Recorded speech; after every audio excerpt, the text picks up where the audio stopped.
Sanggar Cerita mempersembahkan Sabda Pandita Ratu.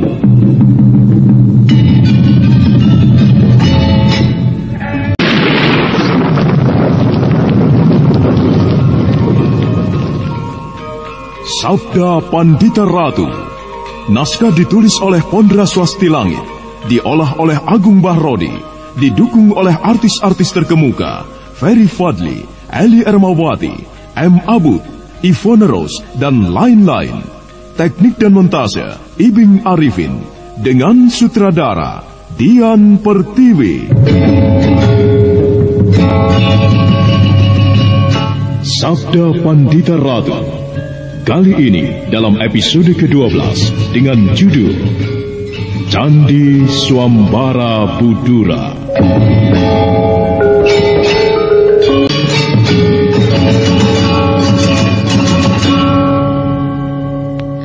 Ken Arok menyembahkan Dedes dengan takjim, dan dengan penuh penghayatan untuk beberapa saat lamanya. Ken Arok kemudian bergerak mundur, masih sambil berjongkok. Sekali lagi Ken Arok menyembah, kemudian berdiri dan meninggalkan tempat itu. Ken Dedes termangu bagaikan arca. Manakala kesadarannya kemudian mengalir, dia beranjak, tetapi Bibi Welingi, bibi pemomongnya, muncul dari balik pintu.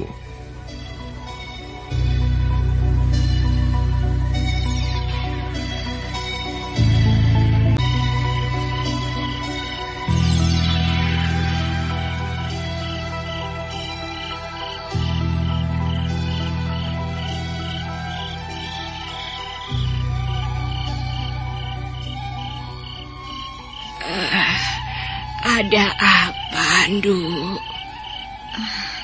Aku bingung, Bibi. Aku bingung. Aku tidak tahu lagi. Aku harus berbuat apa? Ceritakan pada Bibi. Ia menghendaki jabatan Akuwu. Dengan jabatan Akuwu di tangannya, Ken Arok akan merasa mantap untuk bertindak, terutama menghadapi peperangan yang akan terjadi melawan Kediri. Bukankah sebenarnya Ken Arok telah menggenggam jabatan itu, Tonduk? Bukankah ia yang berkuasa? Ia tidak puas hanya dengan itu, Bi. Lalu, apa lagi yang dikehendakinya? Ia menghendaki ia akan mengawini aku. Dengan demikian, ia dengan sendirinya akan mendapatkan jabatan aku itu atas namaku. Apakah ia tidak melihat kau tengah hamil, Nduk? Aku sudah mengatakan hal itu kepadanya, Bibi. Tetapi ia berketetapan dan tidak mau ditolak. Dasar wong edan. Tolong sediakan segala keperluan yang aku butuhkan. Aku akan memuja semedi di Sanggar Pamujan, Bi. Aku akan bertanya kepada para dewa di langit. Takdir macam apakah sebenarnya yang harus aku jalani? Aku akan mencari kejelasan atas segala hal yang tidak menentu ini, Bibi.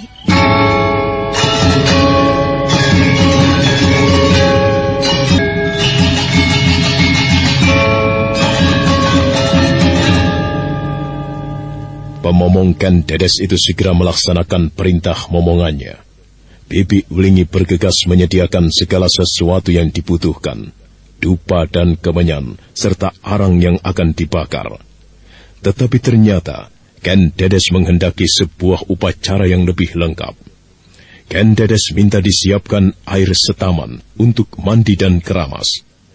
Dibantu oleh Bibi Welingi, Ken Dedes segera mempersiapkan diri, seolah pasrah pada kehendak dewata, apapun yang akan terjadi. Maka beberapa saat kemudian, Ken Dedes telah berada di Sanggar Pamujan dengan rambut basah kuyup dan tubuh hanya dililit oleh kain emban.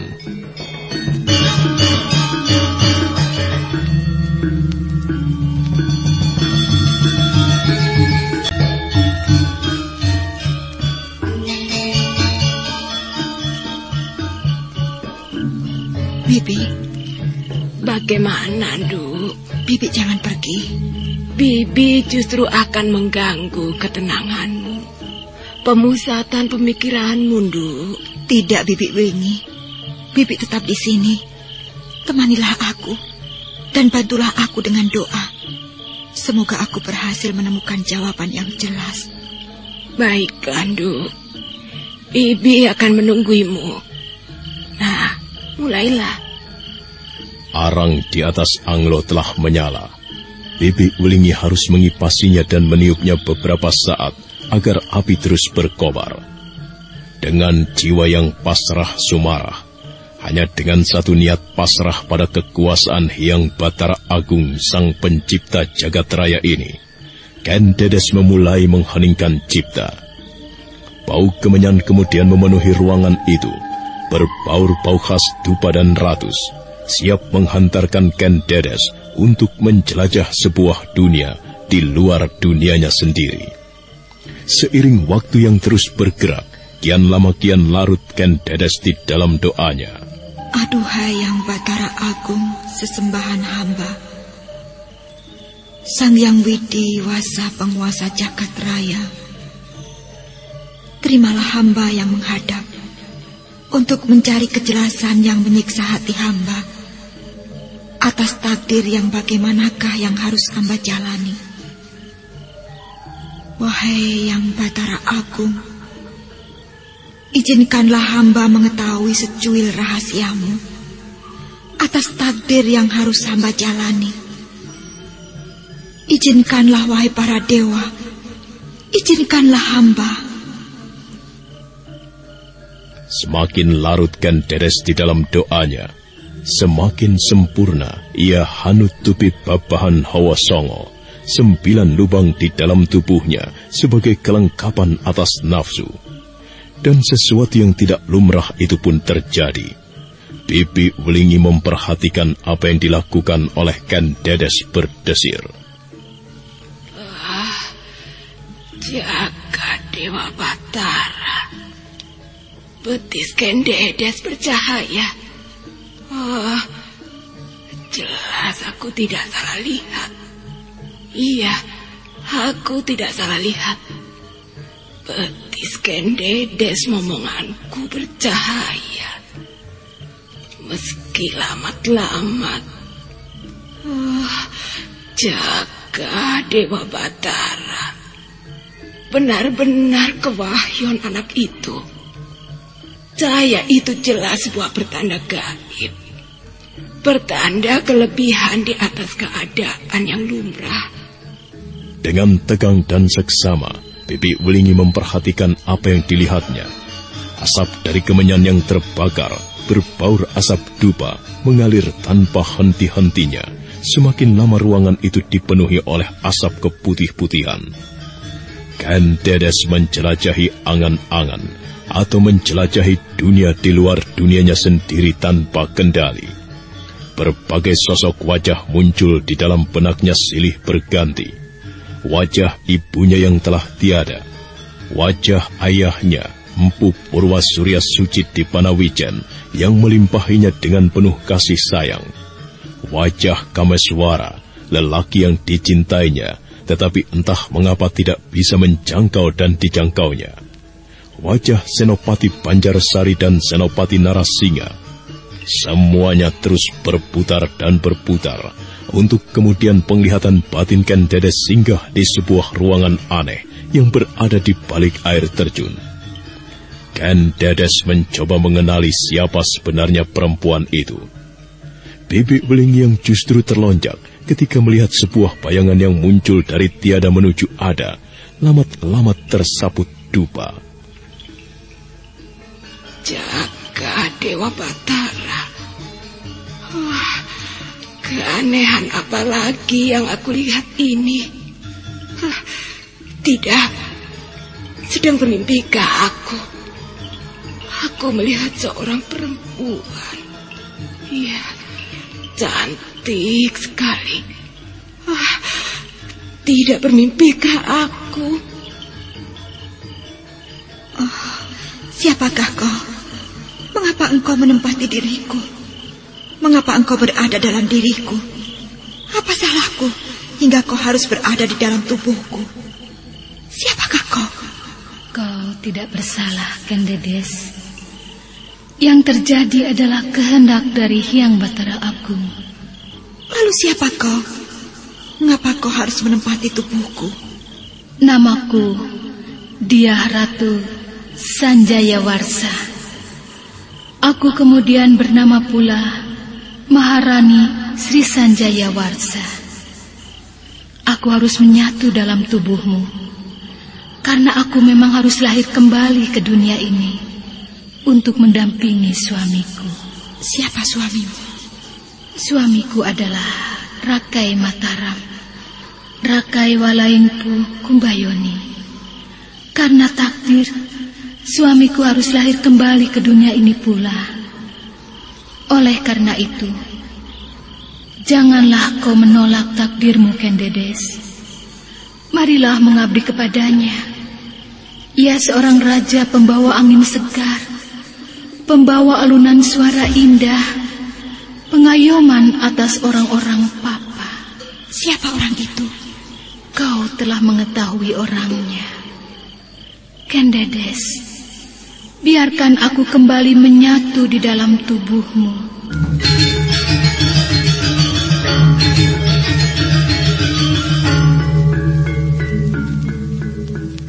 Nampak lamat-lamat di dalam asap dupa yang mengalir, berbaur-bau wangi kemenyan. Wujud Maharani Sri Sanjaya Warsa itu kemudian semakin kabur, seolah berada di dunia lain, berada di antara ada dan tiada. Hanya lamat-lamat terlihat untuk kemudian lenyap sama sekali.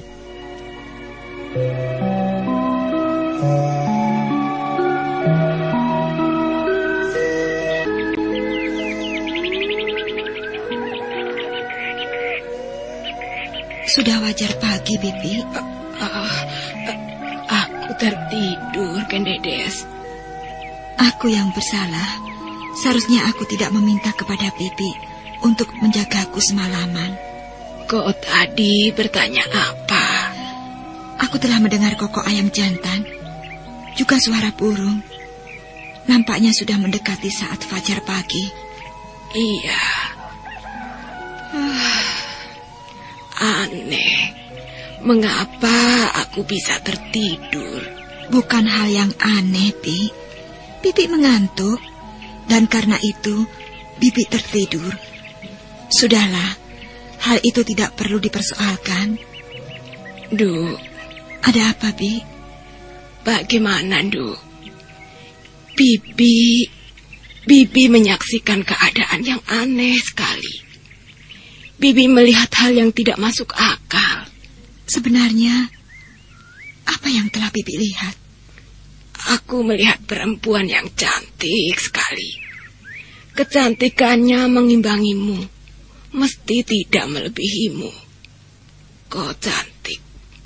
Dan perempuan itu juga cantik. Bibi melihatnya lamat-lamat, seolah muncul dari asap kemenyan dan dupa yang terbakar. Bibi melihat perempuan itu? Iya, benar, Nduk. Bibi melihatnya. Dialah orang itu, Bibi.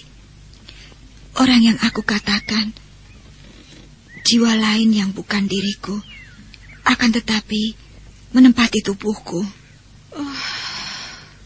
Bagaimana pendapatmu, Bibi? Lalu, siapakah perempuan itu, Nduk? Berasal dari manakah dia? Ia seorang permaisuri raja dari sebuah kerajaan yang telah punah di masa silam. Kerajaan itu bernama Mataram. Jika demikian, nampaknya memang telah menjadi bebesten takdirmu yang tidak bisa kau hindari, Nduk. Benarkah demikian, Kendedes? Benar, Bibi.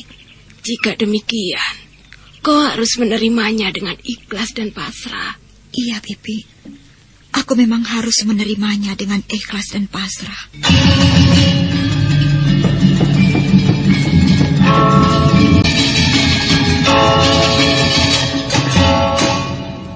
Maka demikianlah, untuk yang kesekian kalinya, Tumapel diguncang lagi oleh sebuah berita yang mengagetkan dan menimbulkan berbagai pendapat.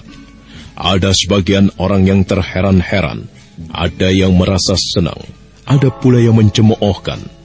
Namun dengan tangkas Ken Arok kemudian memberikan penjelasan kepada orang-orang terdekatnya, yang kemudian menjalar getok tular, bahwa perkawinan yang akan ditempuh Ken Dedes itu adalah untuk mengesahkan Ken Arok menjadi Akuwu. Hal yang sangat penting untuk menghadapi peperangan yang akan terjadi melawan Kediri. Pesona dan perbawa yang dimiliki oleh Ken Arok ternyata memang sangat luar biasa. Bagaikan disihir, seluruh rakyat Tumapel kemudian menyambut perkawinan Ken Dedes dan Ken Arok dengan kegembiraan, meski perkawinan itu dilaksanakan dengan sederhana.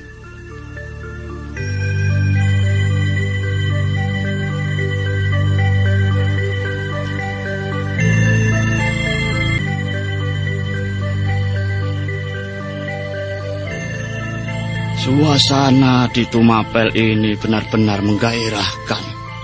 Aku benar-benar senang melihat perkembangan yang terjadi akhir-akhir ini. Di zaman Akuwu Tunggal Amutung dulu, malah terlampau tenang. Dan karena itu, justru terasa membosankan. Sekarang penuh gairah, dengan kejutan-kejutan yang bergairah.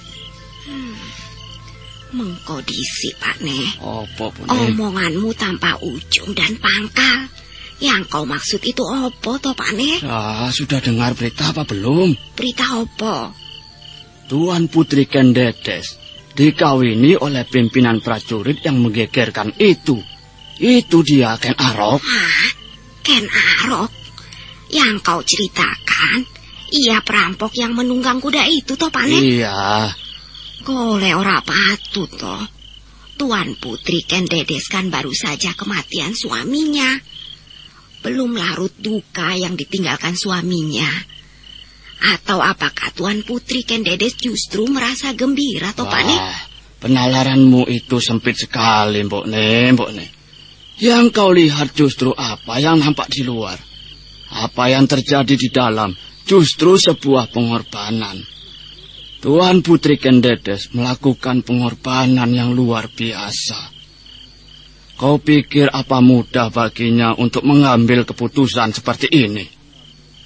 Yang pasti akan mengundang cemooh, menimbulkan penilaian buruk dan bahkan tanda tanya. Tetapi orang-orang Tumapel bukan orang yang bodoh. Kita justru melihat betapa Tuan Putri telah melakukan tindakan yang luar biasa. Aku kok isi orang ngerti karo sing mbok karepke, Kang. Kalau ada orang Tumapel yang bodoh, kaulah orangnya, Mbok Ne. Loh, kok malah membodohkan aku? Istrimu sendiri, toh, Pak Ne? Begini, Mbok Ne. Tuan Putri melakukan tindakan itu benar-benar sebuah pengorbanan yang luar biasa. Kau melihat bagaimana perkembangan yang terjadi antara Tumapel dan Kediri. Tumapel dan Kediri diambang perang. Apa yang dibutuhkan oleh Tumapel dalam keadaan seperti ini? Tidak lain adalah seorang pemimpin. Seharusnya siapa yang menjadi pemimpin? Tentunya Tuan Putri Ken Dedes atau anaknya. Tuan Putri Ken Dedes tidak mungkin. Anaknya juga belum lahir. Nah, dalam keadaan seperti ini dibutuhkan seorang pemimpin. Orang itu adalah Ken Arok. Dengan Ken Arok mengawini Tuan Putri Ken Dedes, berarti Ken Arok akan mendapatkan kewenangan yang luas. Apakah Ken Arok itu nantinya akan menjadi Akuwu, toh, Pak Ne? Ya, dengan sendirinya, toh, Mbok Ne. Siapapun yang menjadi suami Tuan Putri Ken Dedes akan menjadi Akuwu di Tumapel. Berita yang muncul di Tumapel berikutnya adalah benar-benar biang dari segala berita. Hal yang sangat mengejutkan, karena belum terlampau lama Akuwu Tunggul Ametung meninggal dunia, Ken Dedes telah memutuskan menerima Ken Arok menjadi suaminya.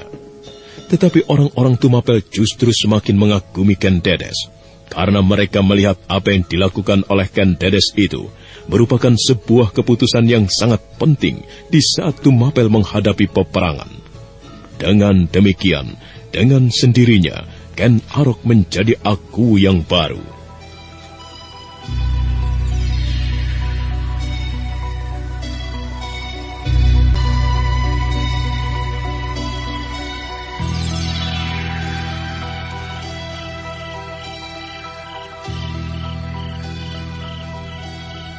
Sekali lagi, saya harus melihat kenyataan yang luar biasa, Tuan. Ken Arok benar-benar cerdik. Cerdik sekali. Bahkan boleh dikata terlampau cerdik. Dengan mudah ia menggenggam jabatannya sekarang, aku Pakuan Tumapel. Setelah sebelumnya, ia menyingkirkan orang-orang yang menjadi penghalangnya. Ia membunuh Kebo Ijo tanpa jejak. Bahkan, ia membunuh Senopati Pragolapati juga tanpa jejak. Pragolapati benar-benar mati dengan hina bersama perempuan yang bukan istrinya itu.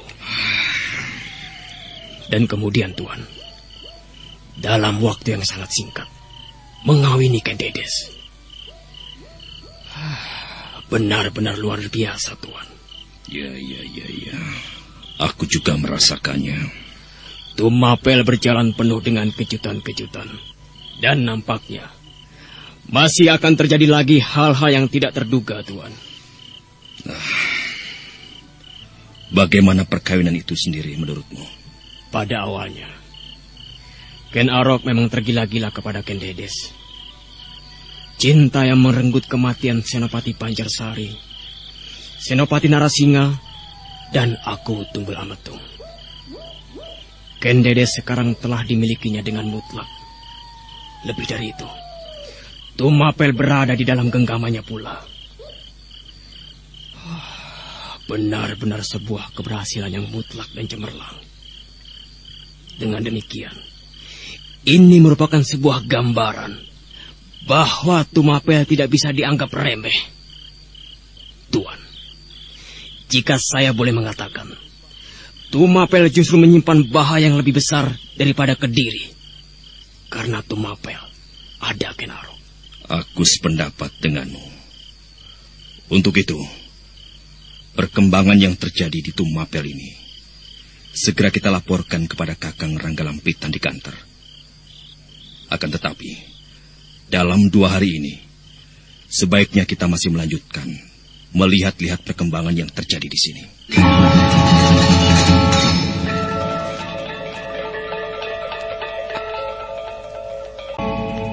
Waktu terus bergerak.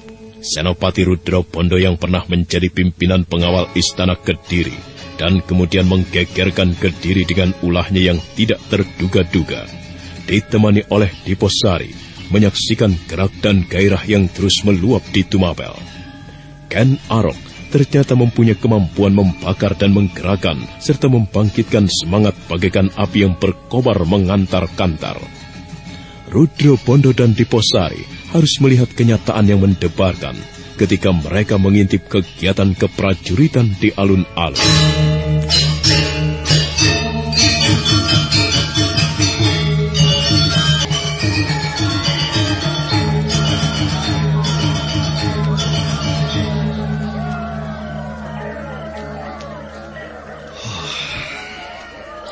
Sebuah kenyataan yang benar-benar mengejutkan.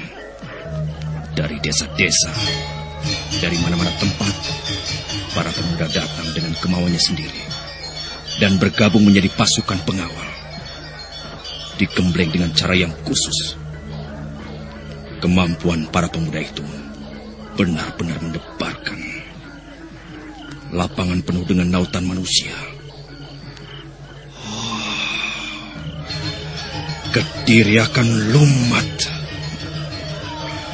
Aku yakin menghadapi Tumapel yang triwikrama seperti ini, Kediri akan lumat.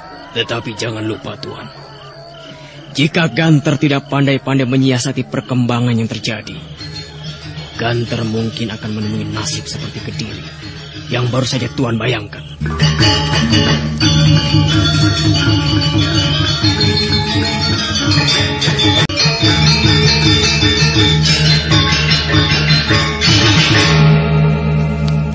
Demikianlah, beberapa hari kemudian, Senopati Rudro Bondo bersama Diposari telah berada di Ganter, melaporkan perkembangan yang terjadi kepada Rangga Lampitan. Rangga Lampitan mendengarkan laporan itu dengan seksama, dengan sikap yang bersungguh-sungguh dan sama sekali tidak meremehkan.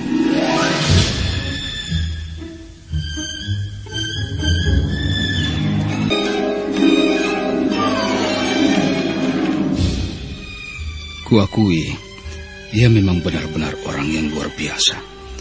Beberapa orang Brahmana yang aku mintai keterangan memang meramalkan bakal kehadirannya.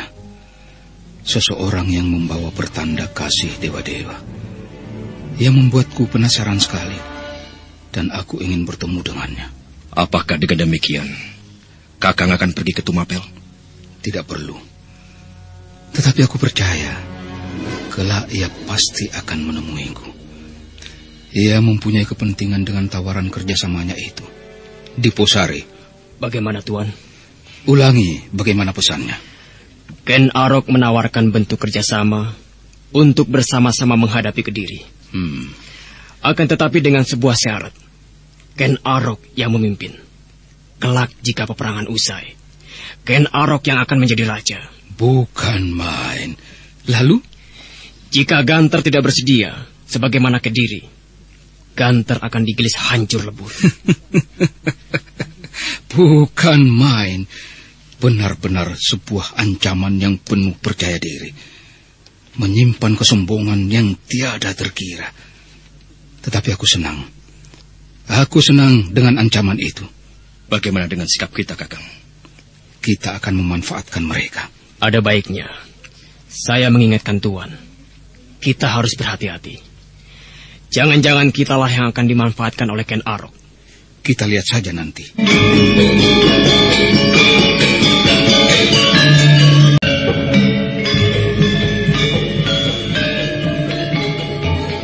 Di Tumapel, hari-hari bergerak dibakar semangat dan gairah. Pemuda-pemuda berdatangan menggabungkan diri dengan pasukan Tumapel segelar sepapan yang akan menggilas Kediri dan kemudian menjadi saka atas berdirinya sebuah negara baru, Singasari. Namun pada suatu malam, di istana Tumapel, Ken Arok terkejut ketika merasakan udara yang mengalir membawa kekuatan sirep yang maha dahsyat. Ken Arok tersentak karena ada orang yang mampu melakukannya.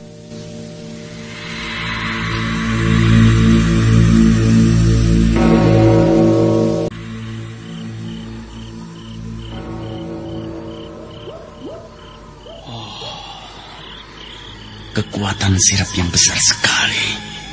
Gila, ada orang bermaksud buruk di Tumapel. Siapa dia?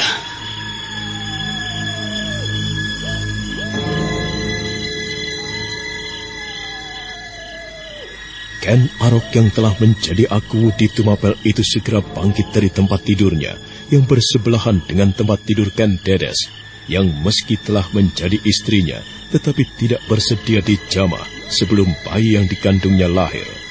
Ken Arok bergegas berjalan ke halaman. Oh, bukan main. Betapa dahsyatnya kekuatan sirap ini menyebar di dalam wilayah istanaku. Di halaman para pengawal dan prajurit jaga bergelimpangan tertidur pulas. Oh, siapa yang melakukannya? Siapa? Kameswara. Iya, hanya Kameswara yang mampu mengimbangiku, yang mampu mengundang ilmu sirap semacam ini. Tetapi benarkah Kameswara? Oh, rasanya tidak. Ia tidak perlu menggunakan kekuatan sirap untuk menemuiku.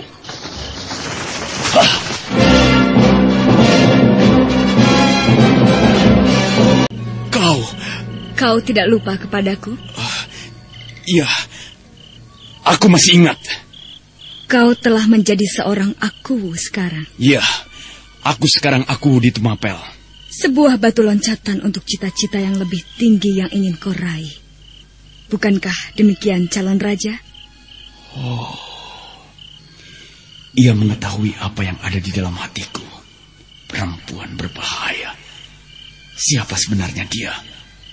Aku harus berhati-hati dan tidak boleh sembrono. Ia pernah mengalahkan aku. Telah lama aku mencari-carimu. Akhirnya, aku temukan kau di sini. Mengapa kau mengatakan aku adalah calon raja? Aku nyaris tahu segalanya tentang kau, pemuda ganteng. Kau hadir lengkap di dalam bayanganku. Di dalam angan-anganku. Apa yang pernah kau lakukan dengan tapa beratamu di padang karautan, hadir lengkap di alam mimpiku. Aku melihatnya bahwa kau bukanlah orang sembarangan. Kau manusia luar biasa. Bagaimana kau bisa mengetahui apa yang telah kuperbuat di padang karautan? Bahkan apa yang kau perbuat di semenanjung Sembulungan, di sebuah teluk di ujung timur Pulau Jawa ini, aku pun tahu. Yang kau perbuat atas bongkahan logam yang jatuh dari langit itu pun, aku juga tahu. Keris yang kemudian kau pergunakan untuk membunuh penciptanya, Empu Gandring. Cukup! Oh, apa keperluanmu menemui aku? Mengapa kau sebar kekuatan sirap di istanaku ini? Aku datang untuk ngunggah-unggahi. Kau ngunggah-unggahi?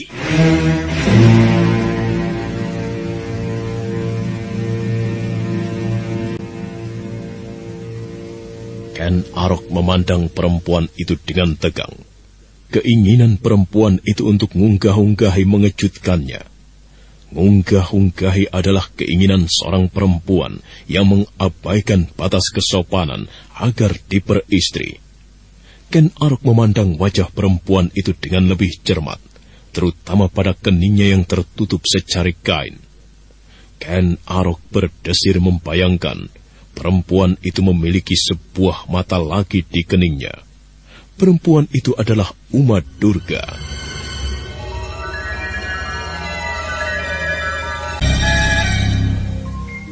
Tidak sadarkah kau bahwa apa yang kau lakukan itu tidak patut untuk dilakukan oleh seorang perempuan? Kata siapa tidak patut? Urusan semacam itu yang patut adalah lelaki yang melamar perempuan, bukan perempuan yang ngunggah-unggahi. Kau akan malu kalau aku menolakmu. Kau tidak akan bisa menolak, Ken Arok. Kau salah. Aku tidak senang padamu. Aku tidak tertarik kepadamu. Meski kau cantik, akan tetapi aku tidak mempunyai minat untuk memperistrimu.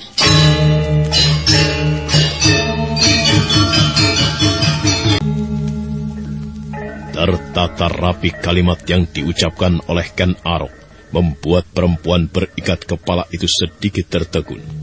Sesaat kemudian, perempuan yang bernama Uma Durga itu justru mengumbar senyumnya. Sekejap dia melangkah lagi, mendekati Ken Arok yang berdiri, bahkan jaraknya terlampau dekat. Uma Durga mengulurkan tangannya.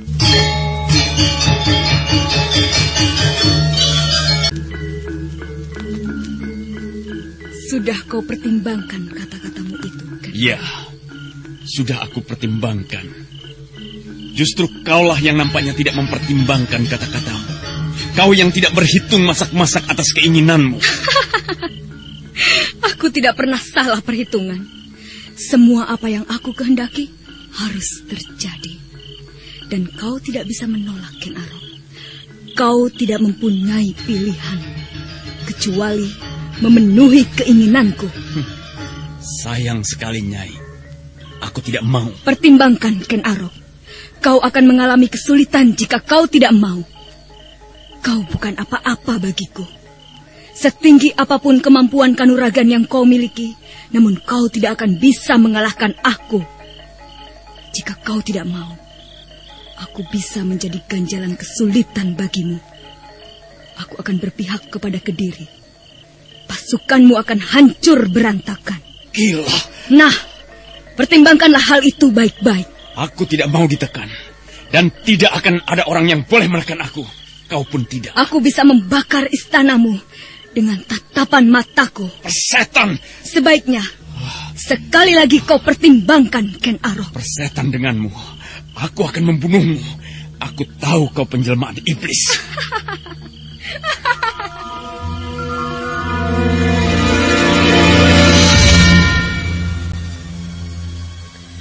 Uma Durga yang selengkapnya bernama Uma Durga Parabandari segera mengikatkan ikat kepalanya yang semula menutupi keningnya pada leher. Kedua matanya terpejam, dan sebagai gantinya, mata yang berada di kening itulah yang kemudian terbuka.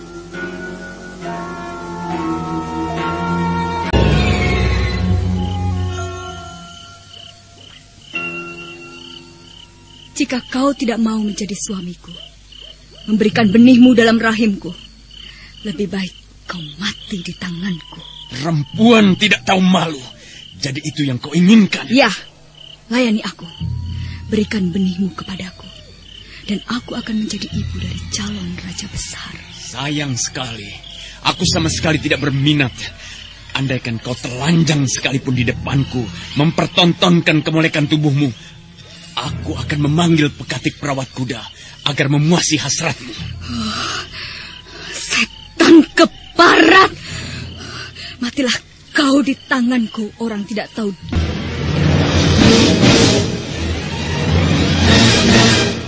Uma Durga serasa terbakar wajahnya. Kata-kata tajam dari mulut Ken Arok itu ternyata mengoyak hatinya. Mata yang berada di kening itu memandang kemerah-merahan, serasa menyimpan kekuatan maha dahsyat atas apapun yang akan tertimpanya. Tetapi Ken Arok yang merasa penasaran karena pernah dikalahkan oleh perempuan itu ketika berada di padepokan Empu Gandring, terusik untuk menghadapinya, mencoba kedahsyatan kekuatan mata aneh itu. Nah, apa yang akan terjadi kemudian? Saudara pendengar, untuk mengetahui jawabannya, ikutilah kelanjutan kisah ini dalam seri berikutnya. Sampai jumpa.